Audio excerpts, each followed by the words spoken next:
Bismillahirrahmanirrahim. Assalamualaikum warahmatullahi wabarakatuh.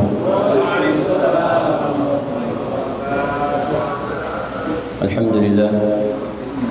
Alhamdulillahilladzi faddala syahra Ramadan bi fadilatil qiyam was-siyam. Wa asyhadu an la ilaha illallah wahdahu la syarika lahu dzul jalali wal ikram. وأشهد أن سيدنا ونبينا محمدا عبده ورسوله صاحب الحوض والشفاعة والمقام. اللهم فصل وسلم وبارك على عبدك ورسولك سيدنا محمد وعلى آله وصحبه مصابيح الظلام. أما بعد، فقد قال الله تعالى في القرآن الكريم وهو أصدق القائلين: أعوذ بالله من الشيطان الرجيم. يا أيها الذين آمنوا كتب عليكم الصيام كما كتب على الذين من قبلكم لعلكم تتقون. وقال رسول الله صلى الله عليه وسلم: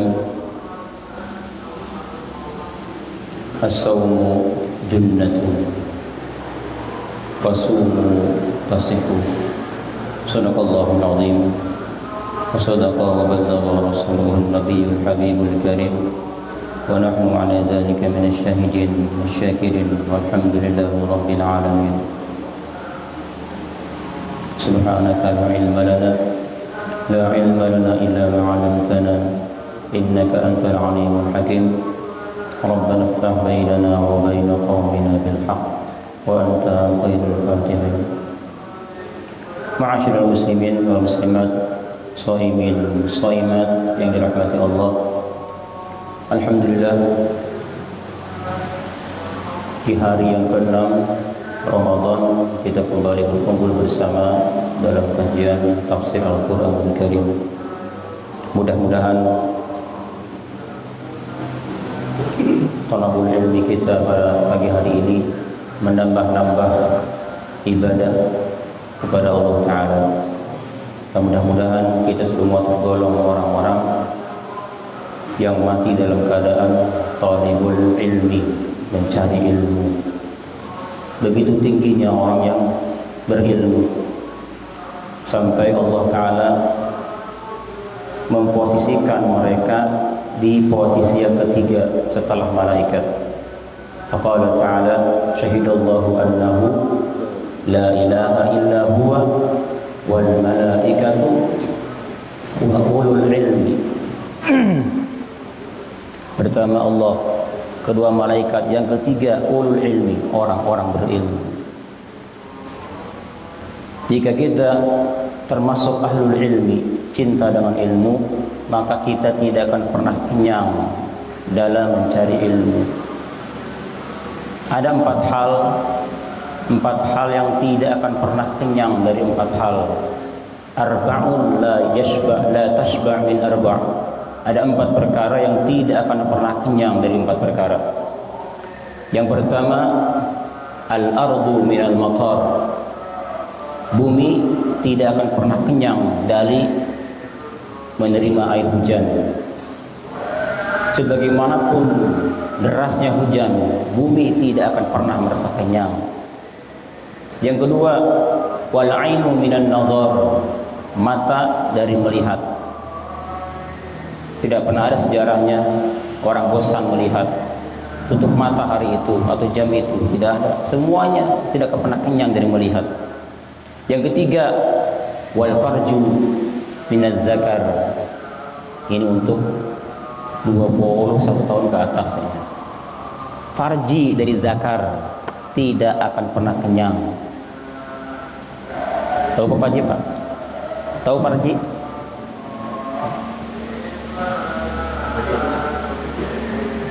Tidak usah kita bahas ini, udah maklum. Yang terakhir, wal alim minal ilmi, dan orang berilmu dari ilmu tidak akan pernah kenyang. Setiap hari, setiap detik bahkan dia cari ilmu. Jamaah rahimakumullah.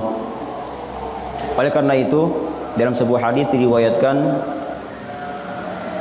Nabi bersabda, "Fabshir, wahai orang-orang berilmu, fabshir, gembiralah kalian." Gembira. Kenapa gembira? Fa innal malaikah tabsutu ajnihataha. Karena malaikat akan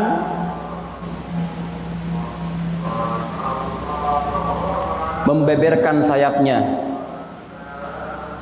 Untuk siapa? Untuk orang-orang yang mencari ilmu. Dari mulai dia berangkat di rumahnya sampai ke majelis ilmu, ternyata dia telah menginjak sayapnya malaikat. Saking mereka ridha diinjak oleh ahlul ilmi.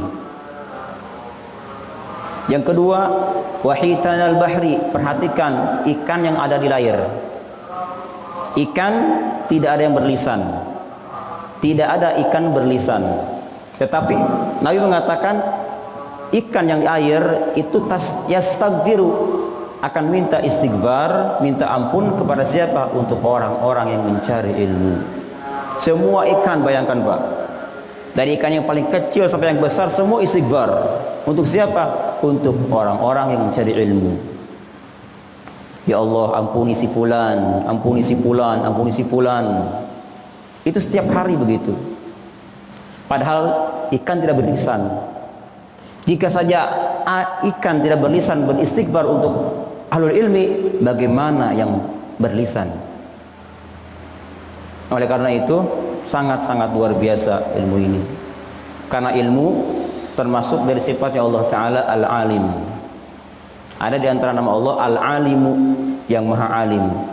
Maka barang siapa yang berilmu, tentu dia mendapat sifatnya Allah Ta'ala. Jamaah rahimakumullah,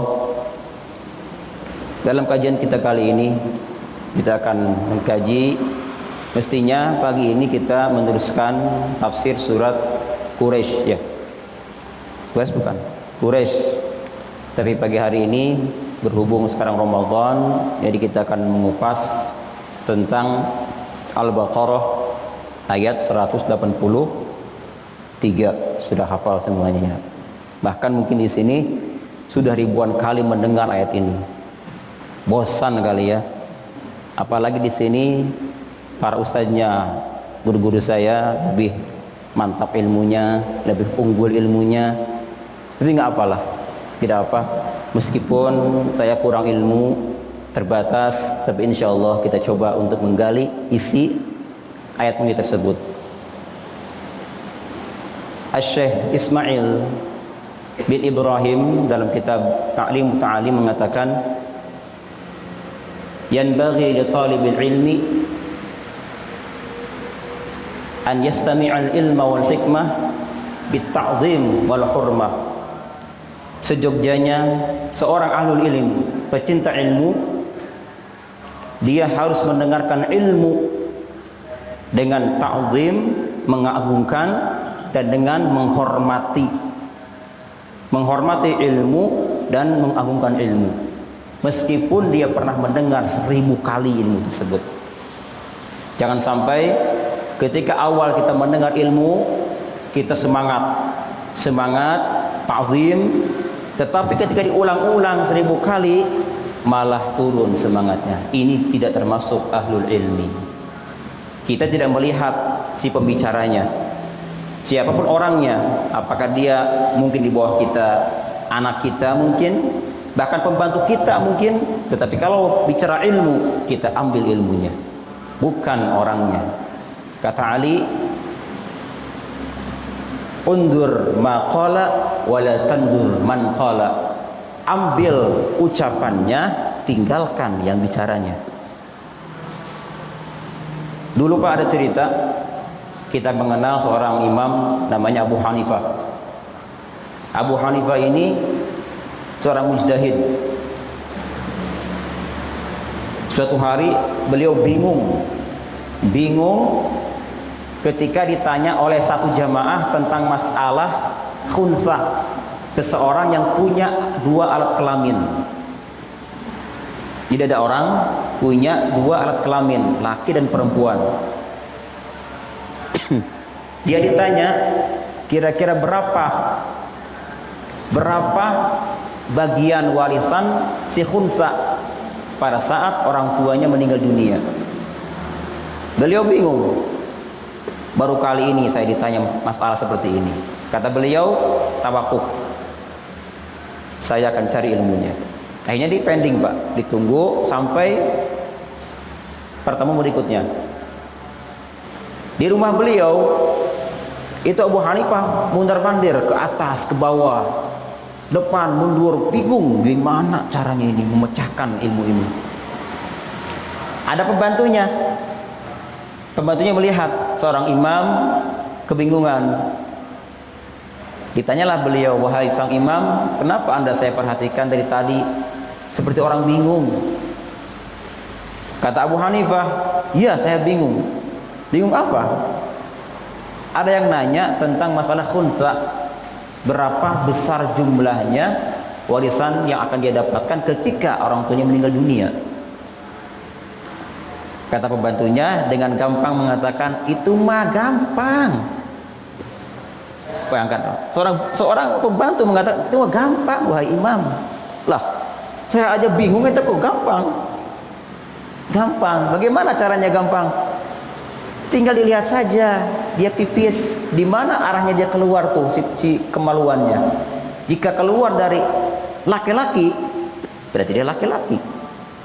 Jika keluar dari alat kelamin perempuan dia perempuan. Wah, baru untuk terbuka ilmunya. Benar juga ya. Kalau barang dua-duanya,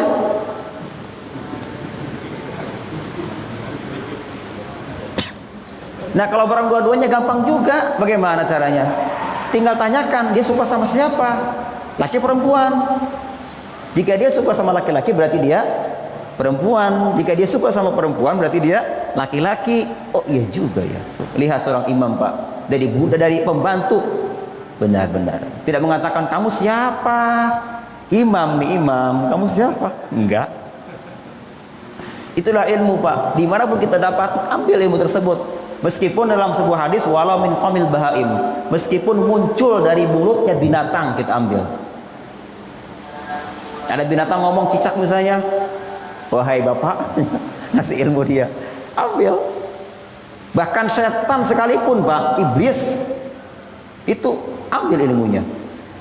Dalam hadis sahih disebutkan, ketika ada sahabat ditugaskan untuk menjaga pembendaharaan beras, makanan, kata Nabi, jaga jangan sampai ada yang mencuri.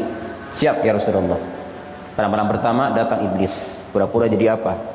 Jadi seekor binatang kucing kalau tidak salah. Dicuri, ditangkap, dia tobat, tidak akan datang lagi. Dia berjanji, ini dilepaskan si jin tersebut. Esok harinya dia datang ke Nabi, ya Rasulullah, tadi malam ada jin hendak mencuri makanan kita. Terus diapakan oleh kamu? Saya lepaskan karena dia berjanji akan pulang, akan datang lagi. Kata Nabi, kadzdzaba, dia telah berdosa, dia akan datang malam ini, kata Nabi. Ternyata benar, datang lagi malamnya, ditangkap lagi. Kamu, iya sudah saya katakan. Wah, dihukumlah dia. Ampun, sekarang saya bersumpah tidak akan datang lagi. Dilepas lagi. Esok harinya datang ke Nabi, ya Rasulullah, dia datang lagi. Tuh kan kata Nabi, kataku apa kata Nabi. Tapi dia janji kali ini, dia sumpah tidak akan datang lagi. Kata Nabi, kadzdzaba, dia telah berbohong kepadamu. Malam ini dia akan datang lagi, kata Nabi. Nah akhirnya pada malam hari diintip lagi Pak, diintip. Begitu diintip, datang lagi benar,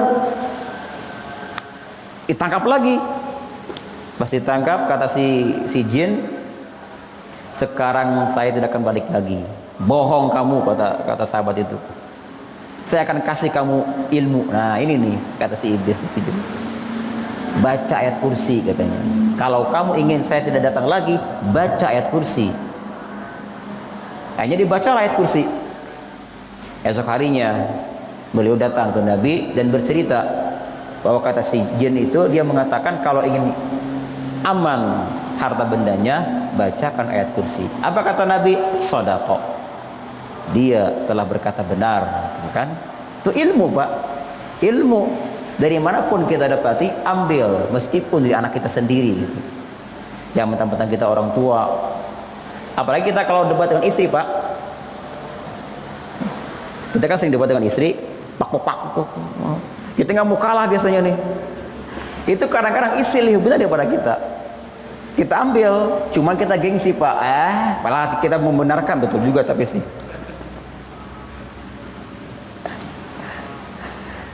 Ya itulah, oleh karenanya ilmu sangat luar biasa.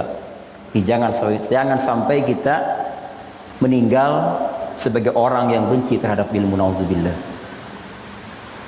Dan di antara keutamaannya disebutkan dalam sebuah riwayat Umar bin Khattab, la mautu alimin wahid, kata beliau, la mautu alfi abidin, meninggalnya 1000 orang ahli ibadah. 1000 orang ahli ibadah meninggal dunia semuanya. Bayangkan, yang sering tarawih sampai full 30 juz, baca Quran tiap hari, tapi dia ibadah, ilmunya kurang. Kata Umar, itu ahwanu, lebih ringan daripada min mauti alimin wahidin, daripada meninggalnya seorang alim. Bayangkan, Pak, 1000 orang yang ahli ibadah dibandingkan dengan 1 orang alim meninggal dunia, itu ringan yang 1000 ibadah. Kenapa? Karena dengan meninggalnya seorang alim banyak bencana terjadi, dan itu tanda-tanda kiamat. Banyak fitnah, huru-hara diantaranya, dan mereka lah sebagai paku dari tempat tersebut. Oleh karena itu, mudah-mudahan kita semua tergolong orang yang ahli ilmu. Amin. Nah, kita kembali ke tema kita tentang masalah ayat 183. Ya ayyuhalladzina amanu kutiba alaikumusiyam kama kutiba alal ladzina min qablikum la'allakum tattaqun. Ya ayyuhalladzina amanu, ya ayyuha, ya wahai, ayyu siapapun, ha ingatlah, alladzina orang-orang, amanu yang beriman. Kalau secara perkata, ya adalah satu bentuk alat untuk memanggil, ya wahai, atau ai pun termasuk alat pemanggil. Ai fulan, ai Zaid, wahai, sama ai atau ya. Kemudian ayu adalah satu nama umum, ayu siapapun orangnya. Makanya ayu ini sebetulnya dia disebut dengan munada nakirah. Nakirah, tidak tentu siapa-siapanya, wahai siapapun yang dipanggil, nakirah. Tetapi ada alladzina amanu, ini maksudah, artinya keumuman kata ayu dikhususkan dengan lafaz alladzina amanu. Jadi hai orang-orang yang beriman, maksud di sini. Andaikan tidak ada ini, berarti umum untuk semuanya. Bisa untuk orang kafir, bisa untuk orang muslim. Jadi ya ayyuhalladzina amanu, wahai orang-orang, wahai ingatlah wahai orang-orang yang beriman. Jadi seruan ini dikhususkan kepada orang yang beriman. Kalau tidak beriman, tidak wahai, tidak diseru. Berarti khusus untuk orang yang beriman, untuk kita semua insyaallah ya. Kata Allah, apa suruhannya? Kutiba alaikumusiyam. Kutiba alaikumusiyam, dicatat asal maknanya. Kutiba dicatat. Alaikum atas kalian, asyamu puasa. Siam ataupun saum, dua kata yang berbeda tapi maknanya sama. Dari soma yasumu sauman wasiyaman. Artinya berpuasa. Kutiba dicatat asal mulanya, tapi diartikan di sini dengan makna diwajibkan. Diwajibkan, kataba yaktubu kitabatan. Kenapa dalam ayat ini makna kutiba yang mestinya dicatat tapi diartikan dengan diwajibkan? Dalam tafsir Al-Wasit, beliau mengatakan bahwa biasanya hal-hal yang wajib, hal-hal yang penting itu pasti dicatat. Penting ini dicatat. Nah, berarti puasa ada sesuatu yang diwajibkan. Saking wajibnya dicatat dia. Ini yang pertama. Yang kedua, dia mengatakan bahwa makna kutiba diwajibkan itu berlaku tidak hanya kita saja, tetapi kepada orang-orang dulu juga berlaku. Ketika ada kata kutiba atau kataba, berarti ini berkaitan dengan zaman sekarang dan zaman dulu. Kita buka Pak Al-Baqarah, dalam surat Al-Baqarah 170 berapa 8 masalah. Allah mengatakan, ya ayyuhalladzina amanu kutiba alaikumul qisasu. Sama, diwajibkan atas kalian al-qisas. Qisas tidak berlaku untuk kita saja, tetapi berlaku untuk umat dulu pun sama. Kita buka surat yang tadi malam kita baca, Al-Maidah. Wa katabna alaihim fiha, kami catat, kami wajibkan untuk mereka-mereka bahwa dalam Taurat apa isinya Taurat? Annan nafsa bin nafsi, wal aina bil aini, wal anfa bil anfi, wal uduna bil uduni, was sinna bis sinni, wal juruha qisas. Bahwasanya jiwa dibayar dengan jiwa, mata dengan mata, hidung dengan hidung, telinga dengan telinga, gigi dengan gigi, berlaku. Jadi itulah makanya disebutkan kutiba alaikum, tidak furido. Ada kata bahasa Arab arti wajib adalah furido atau lazima atau aujaba, lazima, farodo, maknanya sama, diwajibkan. Tetapi kalau kata kutiba, kataba, ini berlaku tidak hanya untuk kita saja, termasuk orang dulu pun berlaku. Makanya di ayat ini dikatakan kama kutiba 'alal ladzina min qablikum, seperti diwajibkan terhadap orang-orang sebelum kalian. Jamaah rahimakumullah,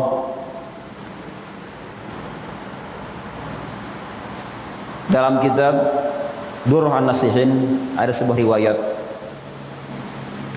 Dan sebelumnya kitab ini harus kita waspadai, kitab Durratun Nasihin. Pernah dengar Pak?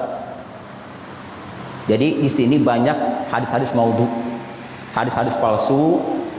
Kalau kita langsung mengambil kitabnya tanpa mengambil syuruhnya, syarahnya dari para ulama-ulama yang tahqiq, apakah hadis ini berlaku sahih atau tidak, jangan berani mengeluarkan hadis tersebut. Di antaranya ada hadis yang berlaku, yang beredar tentang keutamaan tarawih. Dari Ali bin Abi Thalib, malam pertama begini, kedua begini, sampai 30. Inilah aslalah, tidak ada sumbernya sama sekali. Nah di sini ada sebuah riwayat dikatakan, namun sebelumnya Al-Imam Zarkasi, Al-Hafidh Az-Zarkasi mengatakan bahwa hadis ini kizbun maudhu. Ini hadis dusta dan palsu, kata beliau. Tetapi As-Suyuti mengatakan dalam kitab Ad-Durrar, Taba' Zarkashi fi dzalika Ibn Taimiyah wa qad wajadtu lahu aslan salihan.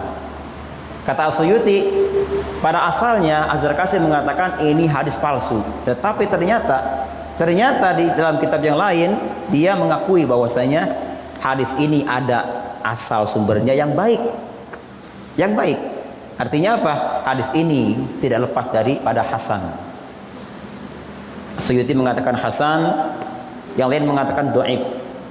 Jadi hadis ini bisa kita ambil sebagai hujjah.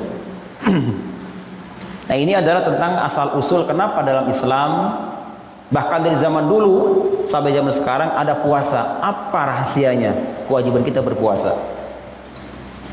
Di sini dikatakan bahwa innallaha ta'ala khalaqal aqla. Allah Ta'ala telah menciptakan akal. Allah ciptakan akal. Setelah tercipta akal, diuji, dites bagaimana kadar akal ini, apakah dia makhluk mulia atau hina.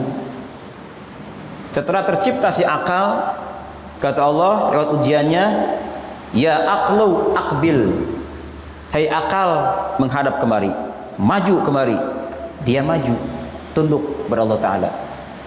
Setelah maju, adbir, sekarang mundur. Dia mundur ke belakang. Dia, akal ini adalah makhluk yang patuh kepada Allah Ta'ala. Ditanyalah si akal, kata Allah, man ana wa man anta. Wahai akal, siapa aku ini? Dan siapa kamu? Si akal menjawab, anta rabbi. Anta rabbi wa ana abduka dhaif. Engkau adalah Tuhanku dan hamba adalah seorang budakmu yang lemah. Perhatikan Pak, si akal ini begitu mulianya dia. Aku adalah hamba yang lemah, engkau Tuhanku. Kata Allah, ma khalaqtu khalqan a'azzu minka. Tidak ada makhluk yang lebih mulia daripada engkau wahai akal, kata Allah. Selesai akal diciptakan, dites, lulus, mulia, lalu Allah ciptakan yang keduanya nafsu. Nafsu. Setelah nafsu terbentuk, dites oleh Allah Ta'ala, ditanya, wahai nafsu aqbili. Wahai nafsu, menghadap kemari, maju kemari. Dia tidak mau. Dia tidak mau maju, membangkang dia. Maju kemari, tidak mau dia. Citanya, sekarang katakan man ana wa man anti. Kalau nafsu itu anti, bukan anta, Pak. Anti. Nafsu itu anti, bukan anta. Kan tidak ada itunya, alat kelaminnya. Betul, memang dia, si nafsu ini kan dia perempuan. Hah?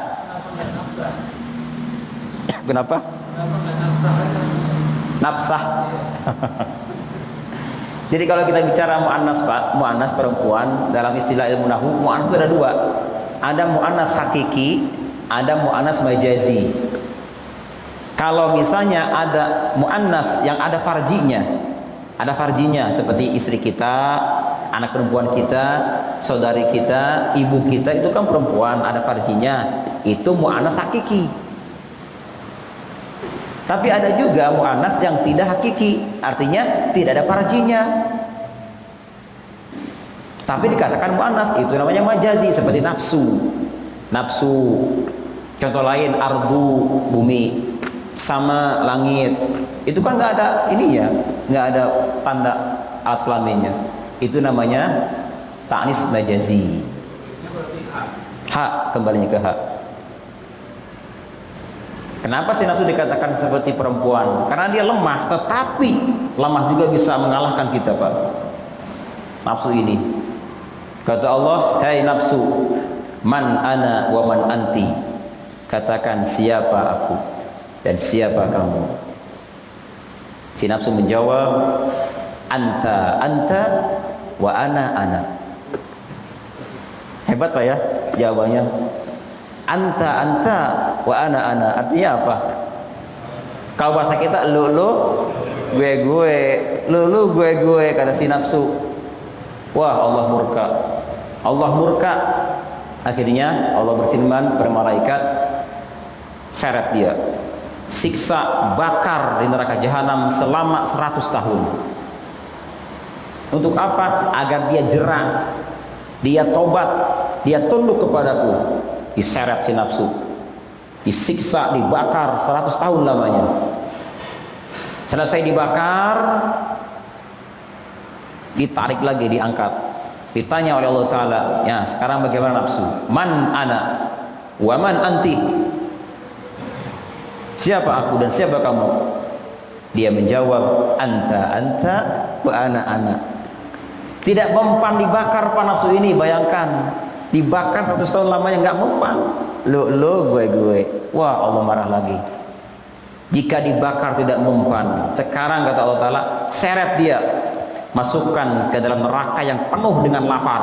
Nah ini, biar dia merasakan bagaimana rasa lapar, bagaimana rasanya haus.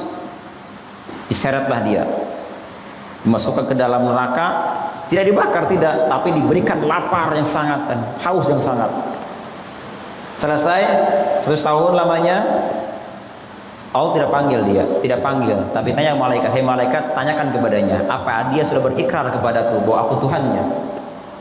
Datang malaikat, ditanyalah dia, baru dia mengakui, anta rabbi wa ana abduka dhaif. Dinafsukan, engkau Tuhanku, ampuni aku dan aku adalah hambamu yang lemah. dia kalah dengan puasa. Nafsu bisa kalah dengan puasa, subhanallah. Itu makanya ada istilah wajib puasa dari semua umat-umat. Untuk apa? Untuk melemahkan nafsu kita. Ada sebuah hadis Nabi sahih mengatakan untuk para pemuda, ya ma'syarus sabab, hai para pemuda, man istata'a minkumul ba'ah, siapa di antara kalian yang bisa memberikan nafkah, falyatajawaz, nikahlah. Jika sudah ada kemampuan untuk beri nafkah, bernikahlah. Jika tidak mampu, fa'alaihi bisawm. Jika tidak bisa, belum mampu untuk melakukan nikah, maka puasalah, tuh kan? Puasa. Kenapa puasa ini? Fa inna lahu wajah. Karena puasa bisa meredam nafsu. Nafsu kita bisa teredam. Ini yang pertama diadakan wajibnya puasa dari semua umat-umat. Yang kedua, dalam kitab Mishkat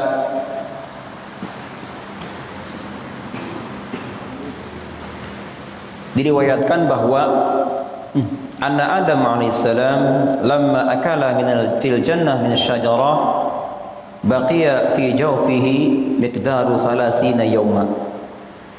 Nabi Adam alaihissalam ketika dia memakan buah khuldi, ini alasan kedua. Nabi Adam ketika memakan buah khuldi, ternyata si buah tersebut itu menempel di perutnya selama 30 hari. Tidak bisa dikeluarkan 30 hari lamanya. Nah, ketika dia tobat kepada Allah Ta'ala, Allah wajibkan kepadanya untuk puasa 30 hari. Sebagai apa? Sebagai penebus dari tetapnya si khuldi di dalam perutnya. Nah, untuk Nabi Adam alaihissalam diwajibkan puasa siang dan malam selama 30 hari, siang malam full semuanya. Untuk kita hanya 30 hari saja, malamnya boleh makan. Jamaah rahimakumullah, banyak keutamaan puasa. Banyak sekali keutamaan puasa. Salah satunya ada hadis masyhur yang sering kita dengar bahwa kullu amal ibni Adam lahu, setiap amal perbuatan anak Adam itu kembali kepada dirinya sendiri, untuk dirinya sendiri. Semua amal perbuatan anak Adam itu untuk dirinya sendiri, terkecuali puasa. Kalau puasa tidak untuk dia, tapi untuk Allah Ta'ala. Bayangkan Pak, puasa beda. Kalau kita sholat itu untuk kita, kita bersedekah untuk kita, baca Al-Quran untuk kita juga, ini dan itu untuk kita semuanya, terkecuali puasa hanya untuk Allah Ta'ala. Amal semua anak Adam ada batasannya, dari mulai 1 dibalas 10 sampai dibalas 700 kebaikan, ada batasannya. Puasa tidak ada batasnya, hanya Allah yang mengetahui bagaimana jumlah besarnya puasa kita ini. Karena puasa beda dengan amal-amal yang lain. Kalau amal yang lain terlihat, kita sholat terlihat sholatnya, kita wudhu terlihat juga, baca Quran terlihat juga. Puasa nggak ada yang tahu kita puasa. Kita lihat orang apakah dia puasa atau tidak, kita nggak tahu. Hanya Allah yang tahu bahwa kita puasa. Jangan kita pura-pura juga Pak, jangan kita ria mentang-mentang kita puasa. Tuh udah pengen lihat kita puasa, nah ini ria lagi. Para orang dulu, mereka untuk menghilangkan keikhlasan puasa, diantaranya adalah mereka tidak memperlihatkan puasa. Mereka sengaja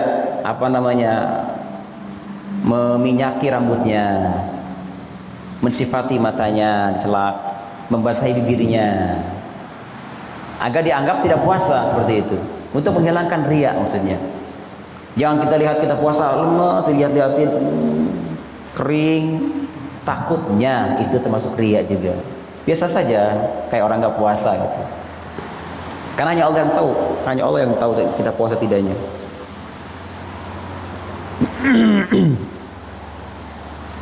Ya rahimakumullah. Masih dalam kitab Al-Mishkat, bahwasanya ketika Nabi Adam taubat kepada Allah Ta'ala, akhirnya dia puasa 30 hari sebagai penebus dosanya. Dikatakan di sini li'anna lazatad dunya arba'atun. Kenapa puasa? Karena kelezatan dunia ada 4. Kelezatan dunia ada 4. Yang pertama at-ta'am, makanan. Kedua wasyarab, minuman. Ketiga wal jima, hubungan badan. Yang terakhir wan naum, dan tidur. 4 kelezatan dunia. Makan, minum, hubungan badan, dan dan tidur. 4 hal ini dalam kitab ini disebutkan fa innaha hijabun lil abdi anillahi ta'ala. 4 hal ini adalah hijab, penghalang antara kita dan Allah Ta'ala. Semakin kita banyak menikmati kelezatan 4 ini, baik makanan, minuman, tidur, maka semakin jauh kita dengan Allah Ta'ala. Hijab terhalang. Jadi kalau ingin dekat dengan Allah Ta'ala, hindarkan yang 4 ini. Makan boleh, tapi dibatasi. 1 bagian buat perut, 1 bagian buat minuman, 1 bagian sisakan buat nafas. Perut kita Pak, buat makanan, buat minuman, sisakan sebagiannya lagi untuk nafas kita. Jangan sampai setengah buat makan, setengah buat minum, napasnya hilang, akhirnya dia sakit perut. Ambil sapu sap.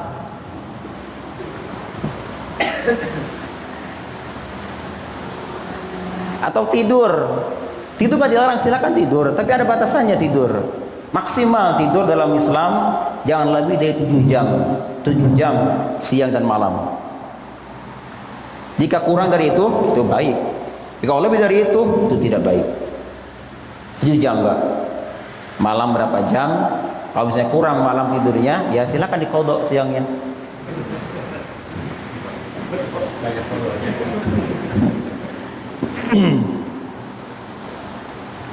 Jamaah rahimakumullah. Dan di sini terakhir tentang masalah puasa. Puasa terbagi 3. Mungkin kita juga pernah dengar ini Pak ya.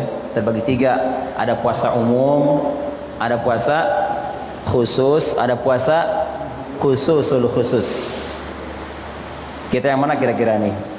Puasa umum adalah menahan makan, minum, hubungan badan dan sebagainya. Ini umum. Jadi kalau ada seorang yang makan disengaja, minum disengaja di bulan Ramadan, maka batal puasanya. Ini umum. Nah, untuk bulan ini kita buktikan Pak, naik lagi ke atas. Ke yang kedua, yaitu puasa khusus. Yaitu tidak hanya menahan yang tadi disebutkan, tapi menahan semua tubuh kita dari maksiat Allah Ta'ala. Mata puasa, telinga berpuasa, lidah berpuasa, semua berpuasa. Mata jangan sampai maksiat di bulan ini, telinga juga sama, lidah kita sama, semua tangan, semua kaki, puasakan semuanya. Jadi bulan ini semua tubuh kita jangan digunakan untuk melakukan maksiat kepada Allah Ta'ala.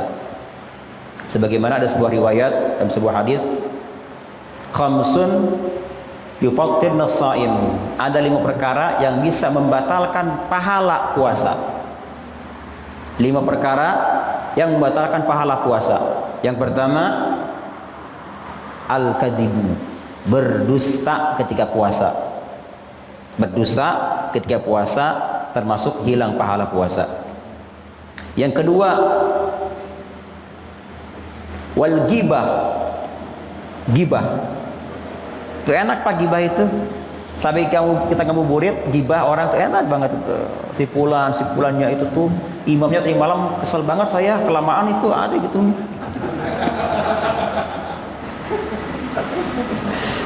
Saya mau makan apa ini, kadang kita nggak tahu Pak. Saya kapok itu kapan tuh yang tadi malam jadwal imam lagi? Kenapa? Saya tobat nggak mau lagi. Karena kelamaan misalnya, bisa saja Pak. Banyak. Gibah ya Allah, gibah ini enak sekali. tapi ternyata bisa menghilangkan pahala. Hilang pahala, dosa bertambah. Nauzubillah. Yang ketiga adalah wal yamin al kadzibah, sumpah palsu. Palsu. Yang keempat, wan namimah, mengadu domba. Dan terakhir, wan nazar bisyahwah. Ini nih, nazar bisyahwah, melihat dengan syahwat. Hati-hati Pak, lihat syahwat ketika puasa itu bisa membatalkan pahala puasa. Kalau di TV jelas ada gambarnya, di HP ada. Pohon, kita lihat kayak perempuan misalnya, ada syahwat, bisa batal. Atau kita lihat kemaluan binatang kayak kambing misalnya, kerbau kita lihatin, atau kucing lagi kawin misalnya, syahwat muncul. Nah, ini bisa batal pahala puasa kita. Jadi untuk tingkatan ini, ketika mereka melakukan satu maksiat dari semua tubuhnya, maka dianggap batal puasanya. Batal puasanya. Ini tingkat solihin Pak, orang solihin seperti ini. Jadi untuk bulan ini kita upayakan mata sering melihat Al-Quran, lidah juga sama, tangan pegang Al-Quran, bersedekah, kaki langkahkan ke masjid, ke tempat kebaikan, silaturahmi, wajib takjil dan sebagainya. Terus telinga kita upayakan di bulan ini mendengar Al-Quran, musik stop dulu, fokuskan semua ke ibadah kepada Allah Ta'ala.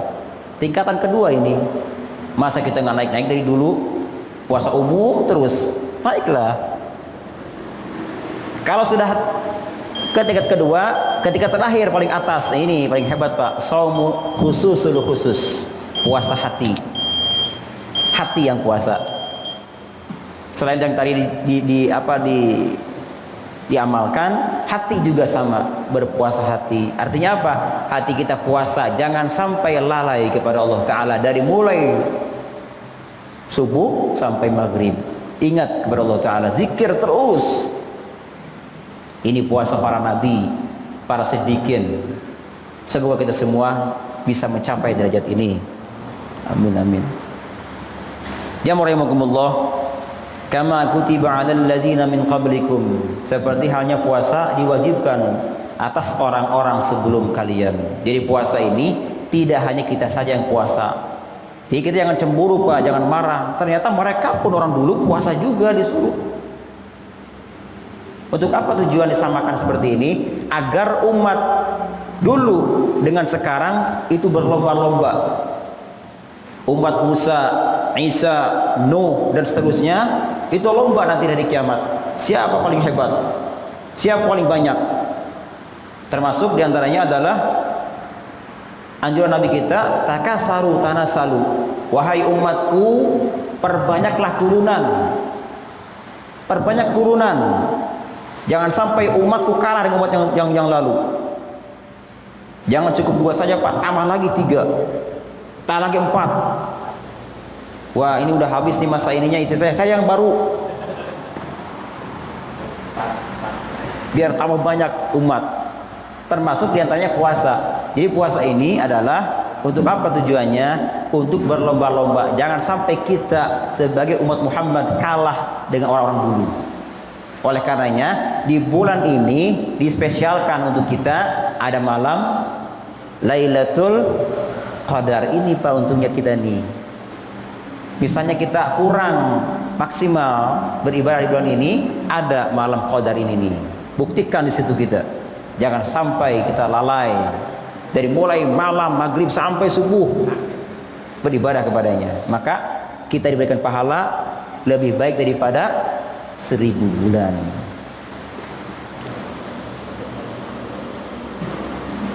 Jamaah rahimakumullah. Jadi puasa ini kalau kita lihat dari zaman Nabi Nuh alaihissalam sampai ke Nabi Isa alaihissalam, itu mereka merutinkan puasa setiap bulan 3 hari. Setiap bulan, dan Asyura ditambah puasa 3 hari setiap bulan seperti itu. Bahkan Nabi pun ketika beliau datang ke Madinah, beliau pun puasa asalnya setiap bulan 3 hari. baik Syawal, Haji, Muharram, 3 hari setiap bulannya. Sampai kapan? Sampai datang perintah kutiba alaikumusiyam kama kutiba alal ladzina min qablikum la'allakum tattaqun ayyaman ma'dudat, di hari tertentu. Yang pertama, yang kedua, puasa mereka beda dengan puasa kita. Jadi aturan orang dulu itu, jika sudah sholat isya, tidur, bangun, maka tidak boleh makan lagi, tidak boleh makan, tidak boleh minum, tidak boleh hubungan badan setelah tidur isya, tidak boleh. Itu orang dulu.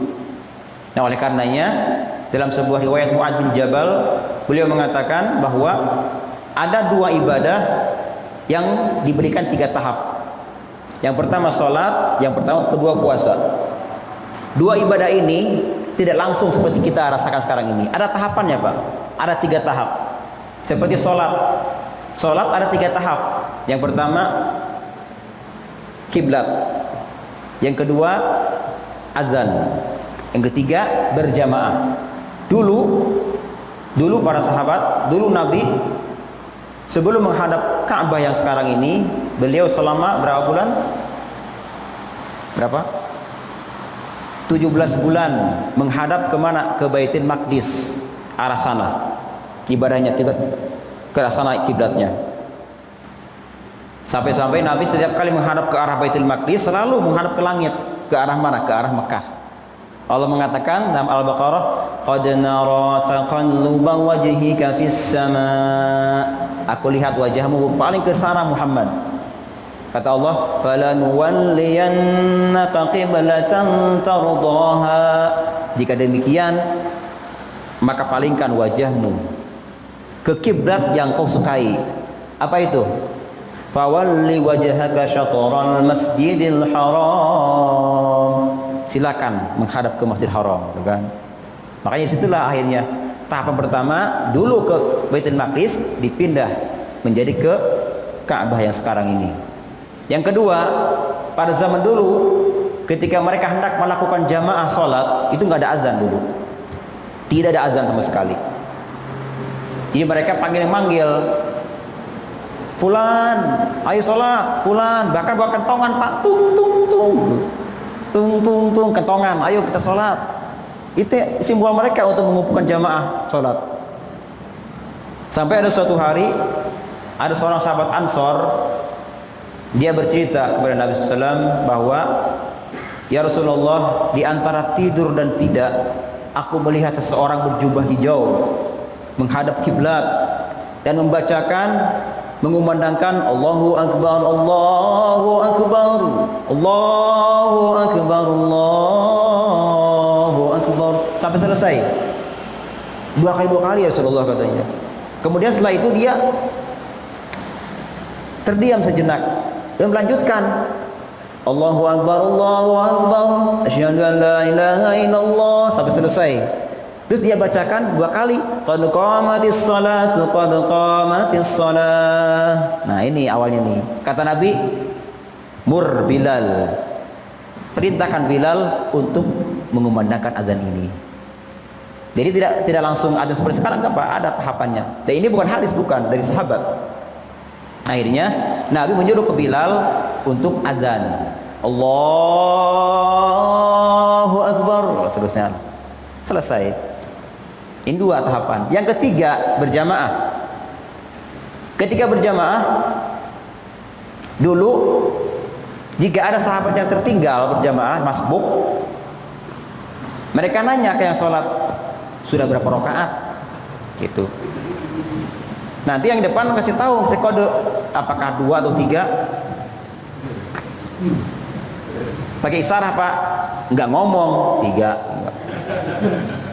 Isyarat mereka, isyarat. Itu dulu. Nah, nanti ketika mereka tahu bahwa sudah berapa rakaat, itu nanti jamaah yang datang terakhir dia sholat sendiri. Allahu Akbar. Enggak berjamaah, enggak sendiri dia. Ruku sendiri, sujud sendiri, terus mengejar apa? Mengejar itu yang sholat di depan tuh. Pas bisa 2 rakaat, nah baru sampai 2 rakaat ya baru dia gabung nanti dengan jamaah di depan. Itu dulu seperti itu. Sampai datang Mu'adz bin Jabal, ketika itu dia tidak mengikuti praktek itu. Dia datang ke shaf, kemudian dia nggak nanya ini berapa rakaat, tidak. Dia langsung takbir aja, Allahu Akbar. Ikut aja dia. Nah, ketika baru 2 rakaat, berapa sisanya? Dia bangun, habiskan. Selesai salam, apa kata Nabi? Ikuti yang diamarkan oleh Mu'adz bin Jabal. Akhirnya dipraktekkan sampai sekarang itu. Ya kita jangan sampai Pak ngikuti zaman dulu Noel berapa. Enggak. Itu nggak berlaku lagi Pak, diganti sekarang. Jadi ikuti aja imam berapa rakaat, sisanya kita sambung sendiri. Ini tahapan sholat. Nah puasa juga sama puasa. Yang pertama tahapan puasa adalah Nabi puasa 3 hari tiap bulan. Sampai ada perintah yang tetap bahwa Ramadan harus puasa. Itu akhirnya mereka puasa Ramadan. Yang kedua, tahapan kedua, zaman dulu mereka puasa apabila sudah malam, bangun tidur, itu tidak boleh lagi makan, minum dan seterusnya. Kalau itu kan boleh ya. Akhirnya setelah itu ada seorang sahabat namanya Sirmah cerita. Sirmah dia kerja dari mulai pagi sampai sore Pak. Selesai sore dia pulang ke rumahnya malam isya, kecapean dia, tidur dia kan, belum makan minum, bangun lagi kan nggak boleh makan minum, puasa lagi esok harinya, wah letih dia. Begitu Nabi berharap dengan Nabi, ditanya, wahai Sirmah, aku lihat kamu letih sekali hari ini. Iya ya Rasulullah, belum makan, saya nggak boleh makan kan habis isya itu, capek saya. Dan ternyata Umar pun sama. Pada malam harinya dia melakukan apa? Hubungan badan dengan istrinya, Umar bin Khattab. Nah, akhirnya begitu terjadi 2 kasus ini, turunlah ayat uhilla lakum lailatas siyam. Dihalalkan bagi kalian berpuasa di malam puasa, dihalalkan oleh kalian ar-rafatsu, melakukan hubungan badan, minum, makan. Nah, inilah tahapan kedua.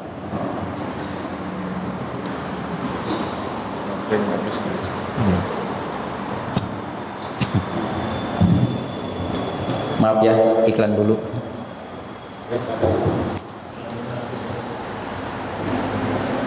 Yang kedua dan yang ketiga, kewajiban puasa asal mulanya itu tidak dianjurkan secara total.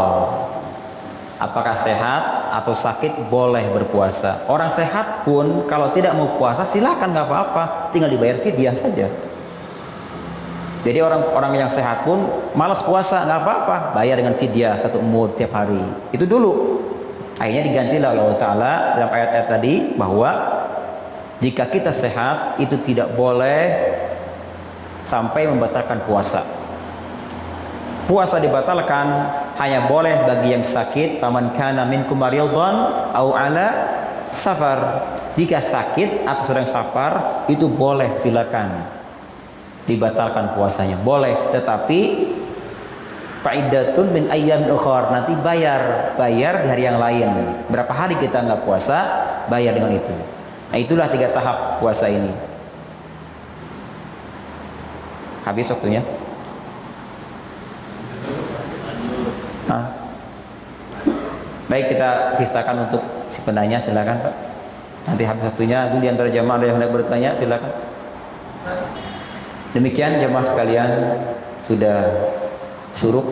Mari kita sama-sama tutup kajian kita dengan pembacaan Subhanakallahumma wa bihamdika asyhadu an la ilaha illa anta astaghfiruka wa atubu ilaik. Assalamualaikum warahmatullahi wabarakatuh.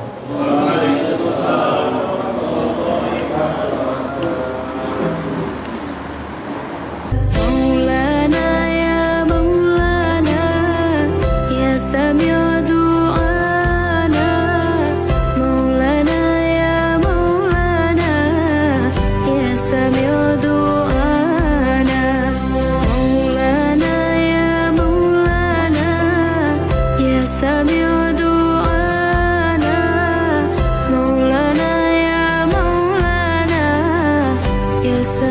دعاء